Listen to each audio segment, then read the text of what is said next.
Welcome, ladies and gentlemen, and thank you for joining us for another Everyday Leadership Conversation. This is JLC Media. You can find us both on YouTube, and you can find us on any of the podcast channels that you enjoy using. Today, we've decided to talk a little bit about how relationships and planning are connected. And even when relationships appear to be just magnificent, sometimes it doesn't always translate to an effective planning process. We're going to develop an understanding collectively about what it feels like when I keep saying yes, when I really might be wanting to say no, or let's wait. At the end of this particular conversation, and I do hope you enjoy it, I feel confident that you will, each of you listening will be able to identify when you slip into something called the Abilene Paradox. So, gang, welcome. I'm going to first get you to close the loop, and then I'm going to get you to introduce yourself. So, Colleen, what did you just hear me say? What did that mean to you? Sure. What I heard you say is we're going to be talking about this Abilene Paradox. And it sounds like it is, it's that feeling where sometimes because of the relationships, you continue to say yes, when perhaps you're kind of thinking there's something right in the back of your mind going, red alert, or I don't agree, but you kind of roll forward. It sounds like we're going to talk about this and how it impacts our planning. How it impacts our planning. I like that. It definitely impacts our planning. And as you know, we say all the time, planning and preparing are absolutely critical, and doing it in a way that we're able to produce a course of action. We believe in that. Sometimes if we don't have the kind of planning that reveals all of the potential thinking and ways forward and obstacles, et cetera, we can end up making a mistake. So really good. Thank you so much. Nicole, how about you? Yeah, I think what really struck me about what I heard was the idea that we could believe or feel like we have really great relationships with the people that we're in conversation with. And yet still we might have those feelings or feel the pressure to say, yes, let's move forward with that when we're really thinking no. So I'm really excited to explore that. I've sure been in meetings where I've had the leader go, so are there any questions? And I felt like this tension to go, oh, no, good, we're good, go. And this is going to be an example of that, how that happens in a very natural setting. And then what we can do about it as leaders to kind of remove any need to withhold a perspective or an opinion. Joe, what are you thinking about this moving forward? I think it's a very common trap that organizations fall into. Where you're just trying to, okay, we're going to have a planning meeting, but I really don't want to be that involved in it. And so let's just kind of keep the conversation at a low level. I have concerns, I have objections, but hey, whatever the group wants to do, and let's just press on. So I think it goes at many levels of the things that we talk about that we regard as important, to include the quality of the relationships between the individuals, and their freedom, their consequent freedom to be able to speak up. Yeah, the ability to speak up, especially when what you're hearing doesn't resonate in a way that makes sense to you. Now, it may actually, you may be thinking to yourself, I'm not sure this is the right way to go. So we'll kind of tell the story, and then we'll give each of you an opportunity to give me some examples of when, let me tell you when this just happened. So the story actually begins a long time ago now, in the 60s. And it was written and eventually produced by Jerry Harvey, Professor Emeritus. And he was sitting on the porch with his new in-laws. So his wife is there, his mother-in-law and father-in-law. And it's early on a Sunday afternoon. And they are in Coleman, Texas. Coleman, Texas at that time was sitting right about 110 degrees. There was a wind blowing that was just blowing dust across the arena. It was one of those exceedingly hot environments, and they were playing dominoes. And they finished one of the games, and his father-in-law leans back and looks at the three of them and says, I think we should get in the car and take off and go to Abilene, which is almost 60 miles away, and have dinner at the cafeteria and then come back. That'd be a nice way to spend Sunday afternoon. So Jerry, who is sitting on the porch, looks at his new wife and then looks at his father-in-law and says, is there air conditioning in that car? And he goes, oh, no, we haven't fixed it yet. Well, it wasn't unusual in the 60s to have vehicles without air conditioning. And he said, well, sure, if everybody wants to go, I'll be happy to go. And then his new wife said, sure, Dad, I'll be happy to go to Abilene with you. And then they all look at Mom, and Mom goes, sure, I'm happy to go to Abilene. Well, they clean up, dress up, go get in the car and drive to Abilene, which on those back roads took them almost 2 hours. They got there, they went into the cafeteria, they had their food, they get back in the car, they come back again, 2 more hours back home. So fast forward to the evening, and they're all sitting on that front porch again, sipping tea and just looking at one another. And finally, his newly minted wife says to everyone, that was awful. I hated that trip. It was just it was bizarre. 4 hours in the car, no air conditioning. I'm hot, I'm sweaty. I'm just so uncomfortable. And let's face it, the food was terrible. Well, her mom weighs in and says, yeah, really, I didn't want to go at all. It was terrible. That's a bad idea. I just didn't want to go. And then Jerry says, well, I didn't want to go either. I was just trying to go along to get along. I didn't want to go. And then Dad, who made the original suggestion, said, oh my God, I didn't want to do this at all. I was just making conversation. And when Jerry reminded me there was no air conditioning, I'm like, I don't want to do this. The Abilene Paradox. We say yes, and we do things when we actually don't want to. How did that story land on you? Nicole, why don't you start us off? What are you thinking right now? I was thinking about how common that is, especially in a family setting when you're trying to make a decision about what to do with your day or what to even eat for dinner. And everyone has, not really a strong opinion, and someone says something and you just roll with it. Just how common that is and how resonant that was for me to think about situations that I've been in.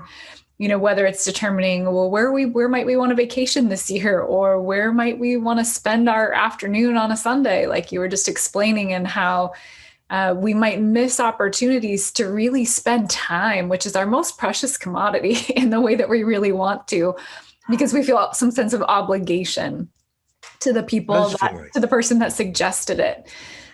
So that was what resonated for me.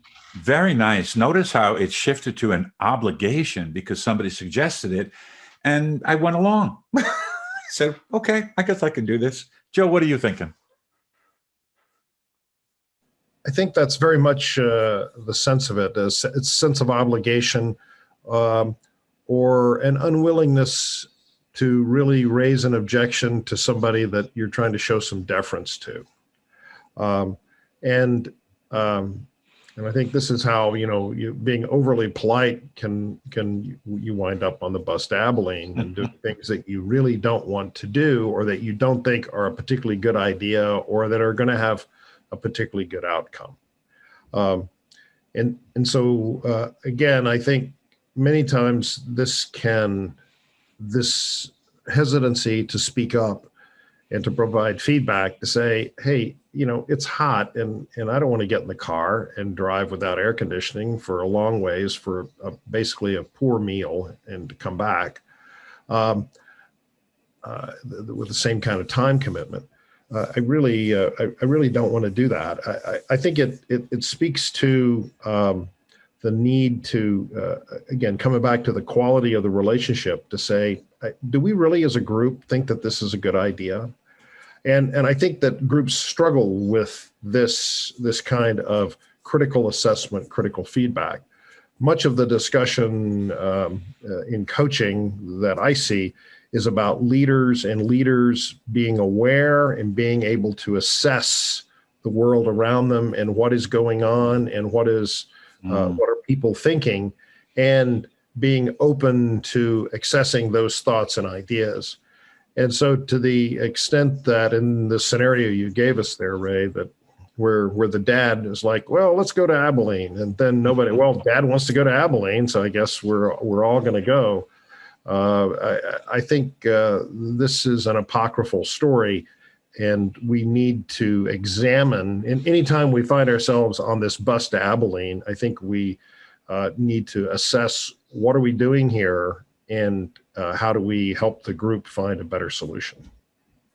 What I really liked was when you started that off, and you alluded to it twice, sometimes we feel like we need to give deference to the individual who is leading us or making a suggestion or 1,000 other things.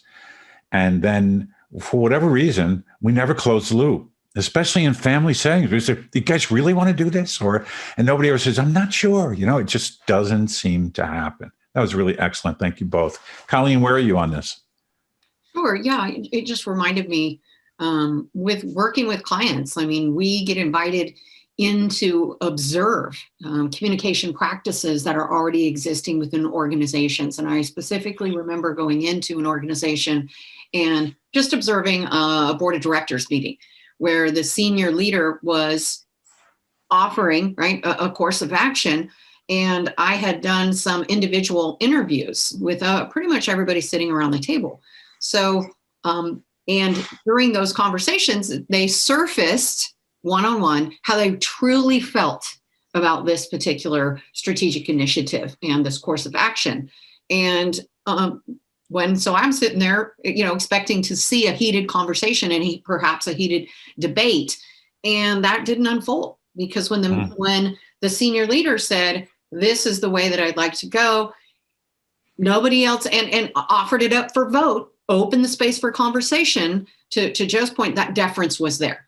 So even though they felt they had some reservations, they felt like perhaps this might not be the best way to move forward, each one of them concurred around the table. And so I think that goes to that sense of, obligation, deference, but also dangerously safe space. And even though I have a quality professional relationship, do I have a strong enough relationship where I feel comfortable in offering my thinking, especially when it is in opposition to the senior leader and perhaps those sitting around the table as well? Yeah, we just kind of lean back in those environments rather than say, wait a minute. And the other part that I found fascinating in listening to the three of you is we talk all the time about how leaders can develop awareness. Well, it comes from feedback loops. And if there's no feedback loop, my awareness is pretty one-dimensional. I got an idea, and I think we should do this. Moving forward, this gets us into somewhat of a struggle with the output that we want to get. Now, with that said, Joe alluded to the sense of quality of relationship. So I'm going to ask each of you to tell me, in a planning process, why is the relationship so important? And why do high quality relationships impact planning in such a powerful way? Because we know that here was a gentleman with a new relationship with mother-in-law, father-in-law, and fundamentally a new relationship with his bride. And he felt like he couldn't say what was on his heart. So when we say speak from the heart, if we really mean it, it has something to do with the quality of relationship that's unfolding. I'll start with you this time, Joe. What are you thinking about that quality of relationship and the planning process? Well, I think there's two pieces here, and I think it's also important to point out that very well-performing and high-performance teams can fall into this. That this isn't something that just happens to organizations that don't do very well, or aren't very or are considered not very good. I think any organization can have this experience, and so I think there's a responsibility on both sides of the conversation. I think for the leader, it's important to sense that, okay, are they just giving in? There's not much feedback, not much push around. So I can say that I have been in meetings when I've said, okay, talking about something, and I go, well, I'm thinking X, just because I'm trying to get to the next point in the conversation, push it along, and people are like, okay, X. I'm like, okay, there's not much discussion. As the leader, you say, there's not much discussion. There's not much pushback. Are you guys just humoring me, or are you on board? And again, I think, again, the leader has to assess and throw open that door to invite that kind of conversation in, because the people who are there, who are a little hesitant, tired, distracted, thinking about something else. Again, if you say, okay, I'm pointing the boat in this direction, everybody think that direction is good, that you really give people the opportunity to say, because it's an obvious commitment then on their part to say, we're not giving you any pushback because we think it's a good idea, okay, or we agree that that's the way to go. And then I think on the other side of the conversation, I think it's perhaps a little more difficult, because you don't want to be constantly fighting with your boss or constantly in opposition. Nobody wants to be in that position, regardless of who you are. You want to be in a position of providing, feedback that is meaningful, and is not necessarily not some agenda of what you want to do in the organization, but is helpful for the group. So if you're constantly in the category of being the naysayer, unless you're appointed into that role by the group, then I think you have to kind of pick and choose your fights. Is this something you want to pick the fight on? At the same time, I think you have a responsibility as a member of the group to say, okay, nobody in the group is speaking up, so we need to have a little conversation here and take a stand, put something out there to provide an alternative point of view. There are things that a leader can do, to virtually or in person, that can get conversation going about the idea. Those are the practices that we talk about all the time. With that said, to your point, Joe, I actually think you may have experienced this story. I've actually seen this story experienced by you. I was working in one of our states, one of our 50, with the Secretary of Environmental Protection. He was a seasoned leader. His dad was part of that department. He rose up through the department and became the Secretary of Environmental Protection for that particular state. Huge job. The men and women on his cabinet numbered about 25 or 26. They respected him. They loved him. They thought he was a fantastic leader. They couldn't say anything about him that wasn't glowing in terms of their comments. And when he came to me, he said, I have on my cabinet 10 PhDs, one guy that's got 2. I've got these experienced people. They don't say anything to me. As soon as I start to lean into a decision, because they respect me, I guess, they just go along. I need their help. I need their collective wisdom. So I go into the governor's office fully ready to have a conversation about all the possibilities. And I will tell you, Joe, because of your incredible presence as a leader, it does not surprise me, and didn't surprise me, that people just wanted to know, where does Mr. Marshall want to lean? When you're out there going, hey, I need some feedback, tell me what you're thinking.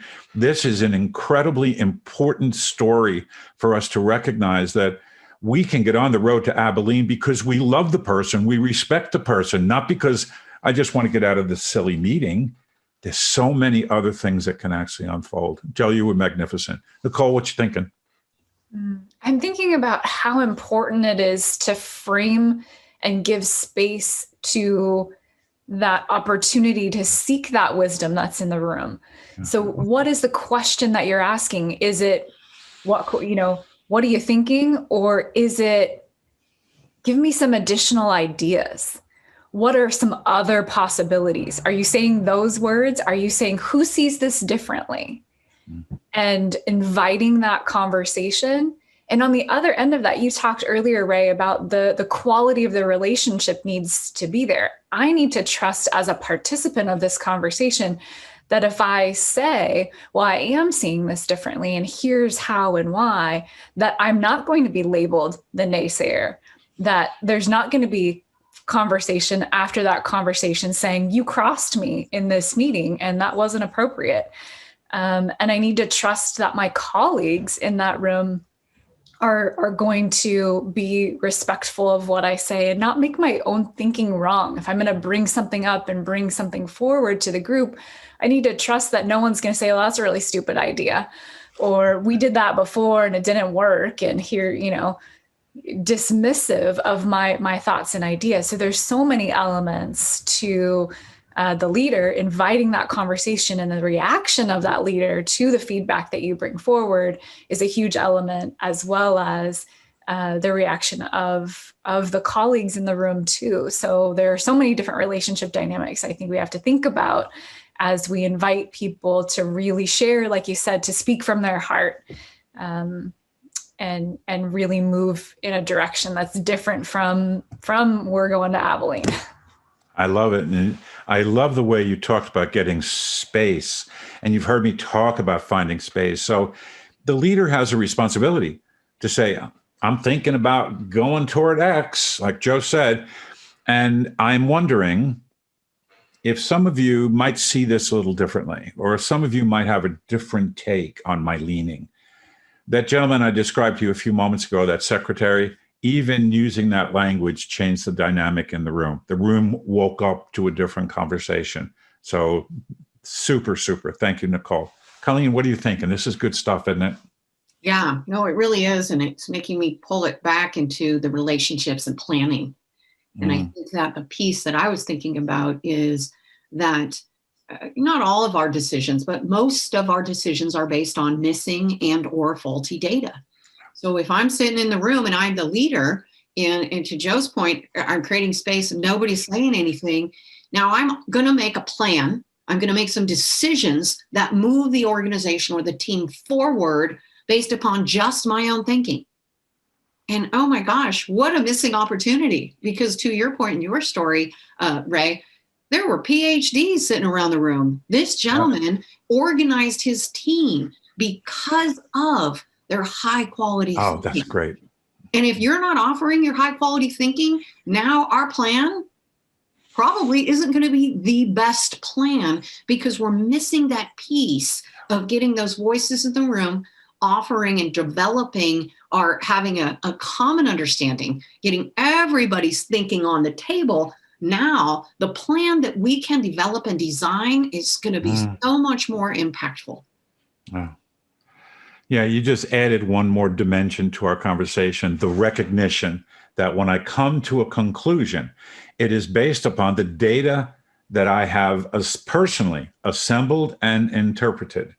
And I pull that data into my cognitive frame so I can come to a conclusion and then take action. Now, I can do that all by myself and recognize my concerns, that are my interpretations accurate, correct, rational. If we are doing this with a team, what a wonderful opportunity to ask the team to help me go back through my assumptions, go back through my interpretations of the data so I can make a more powerful conclusion. This is where that idea of collaboration is.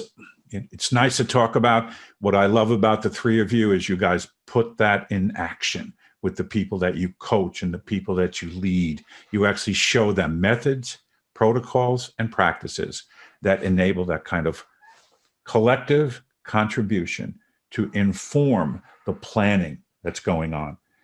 Unfortunately, and yesterday is the anniversary of the Challenger, and the unfortunate part of that is the engineers all knew. They all knew that there was a potential problem because it was so cold in Florida, and they had trouble. They had trouble speaking. And I don't ever want to make it less than as significant it was by saying that they were on the road to Abilene, but they were. And when Dr. Feynman did his work and he went through the process of finding out what happened, there was no question that Dr. Harvey and Dr. Feynman both recognized they were on the road to Abilene. Well, ladies and gentlemen, this has been a wonderful conversation from my vantage point. I hope you enjoyed it. I'd like to close out with this, though. If you had to invite someone to behave differently as a leader or as a participant in a meeting, okay, how would you advise them? If you had the responsibility to actually invite somebody to behave differently as either leader or participant, how would you advise them? Colleen, why don't you start us off?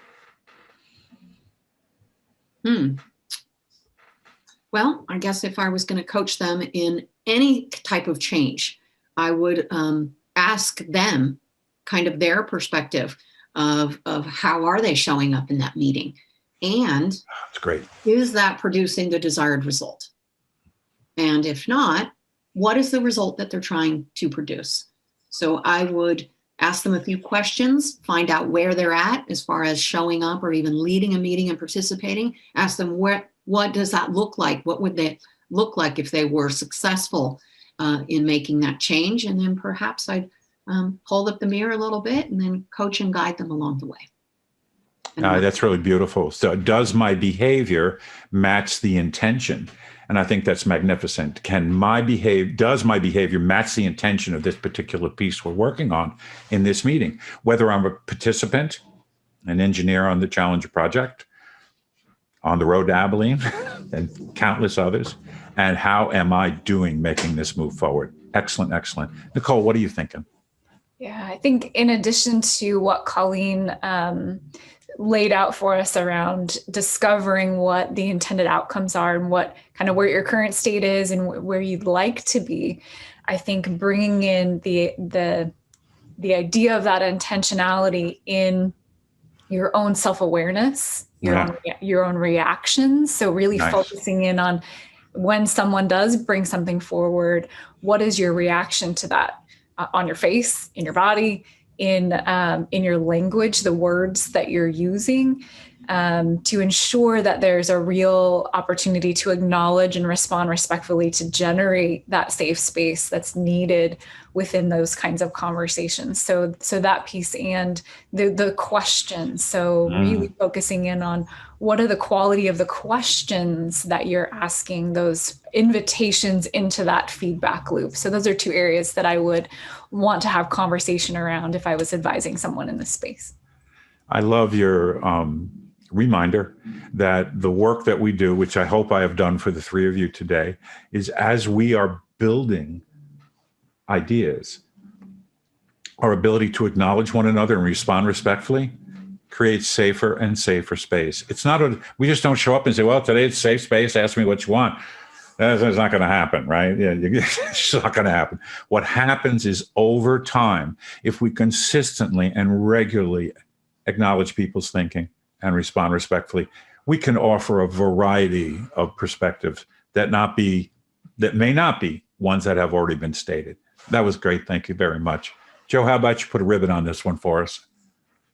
Yeah, so I think it's important for the leader to keep this as dynamic as possible, and as you said, Ray, to constantly reinforce the fact that the space is safe, and that contrary viewpoints and conversations are not only welcomed but essential.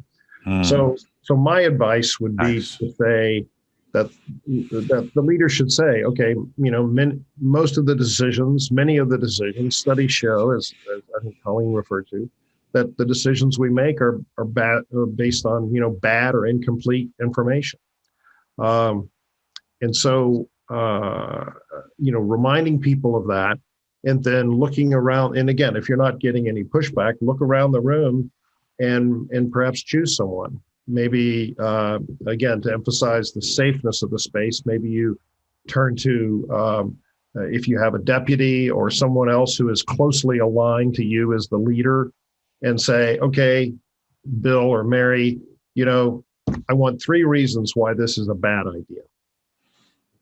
And then it opens up the door for clearly the group to see someone who is closely aligned to you practice, being in opposition. Great.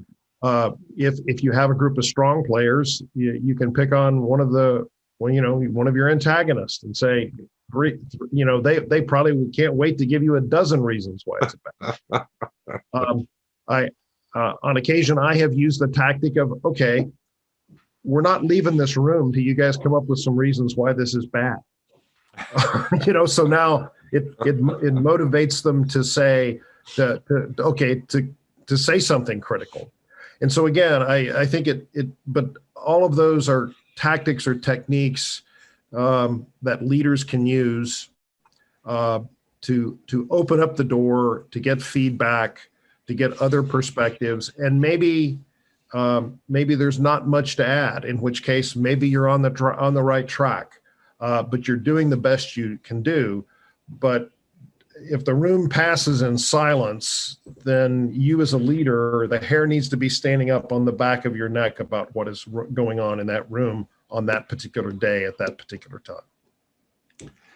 So that was great. So how do we stay off the road to Abilene? Well, notice in the story I told you, they didn't do much planning. They just kind of surfaced an idea. Dad surfaced an idea, and everybody kind of went, oh, okay, I guess we can just go to Abilene. So they went beyond. They didn't even plan anything. They just went to Abilene.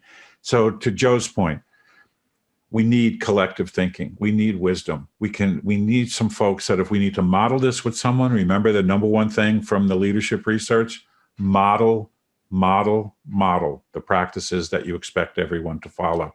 Using somebody next to me, someone I know, or someone I know that is always the oppositional learner in the room is right there. They're always thinking this is not the way to go.